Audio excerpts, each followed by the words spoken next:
course, Microsoft tried to charge for this. So the price triggered sticker shock. Microsoft 365 Copilot, as they branded it, and you can see it out there today, is positioned as a paid add-on, commonly cited around, $30 per user per month. In an enterprise context, and they're typically looking for these large user licensees that will, push a lot of money for Copilot to Microsoft.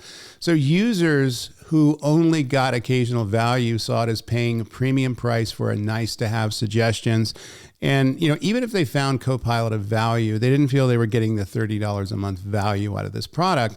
And many of the other LLMs that are out there, Claude, Anthropic, and, the OpenAI tools, things like that, they have pretty good free tiers where you don't have to pay for it at all. And for most use cases, people who are small business owners, things like that, that's going to be a much better option for them than to use the Copilot that's integrated into the operating system, integrated into the tools. So they price themselves out of the market. So people looked at it as something that was being pushed upon them. They were charging them for it, ultimately, if you want to make use of the technology beyond some of the free trial period that they had. It was invaluable. It didn't work.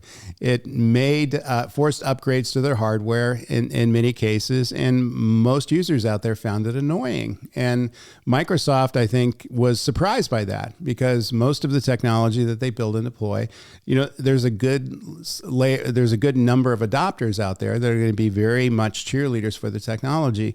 Not so much here. I'm sure there are supporters of Copilot, in and outside of Microsoft, but there's not many out there. Just the whole world of enterprise IT has pushed back on Microsoft around this. And so Microsoft is going to do something to respond to it. They're not just going to prod forward and hopefully people forget about it or it fixes itself, but it's going to be damage that's going to be difficult to fix. In many cases, it's going to be irreparable. In other words, they're going to lose customers that they're never going to get back. So the customers who are switching to Linux, for example, or switching to other cloud providers, those are people who are not necessarily going to bounce back to Microsoft anytime soon.